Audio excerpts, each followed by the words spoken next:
заповедная даль. Далер Курбаншоев уже не первый раз участвует в конкурсе «Созвездие талантов». Но в этом году гала-концерт ждал с особым нетерпением. Это грандиозное событие неоднократно переносили, сами знаете из-за чего. Но 2021 год наконец-то наступил, а вместе с ним и новые возможности.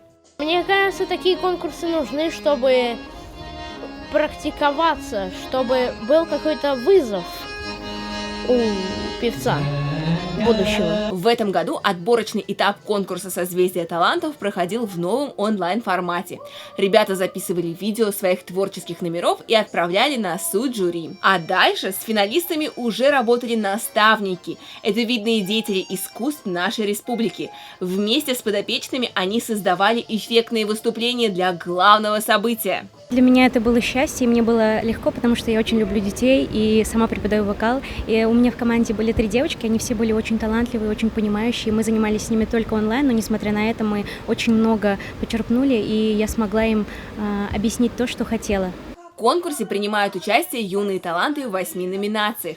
Каждый может найти что-то свое. Всех этих парней и девчонок объединяет не только тяга к творчеству, но и ежедневная борьба. Борьба с серьезными недугами. История жизни каждого из них достойна экранизации. О многих участниках конкурса детско-юношеский телеканал «Тамыр» создал документальный фильм.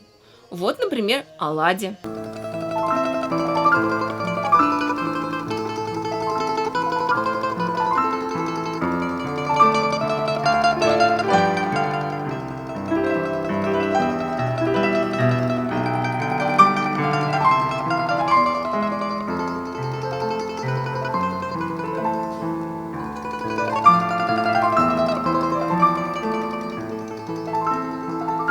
Мы не столько занимались, сколько разговаривали, потому что я учусь в колледже, с профессиональным педагогом занимались.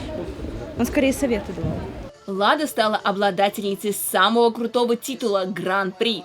Поздравляем! Желаем еще больших успехов. Мы уверены, о ней мы еще услышим не раз. Желаем всем творческим и целеустремленным успехов во всех сферах. Участвуйте в конкурсе «Созвездие талантов» и сияйте все ярче.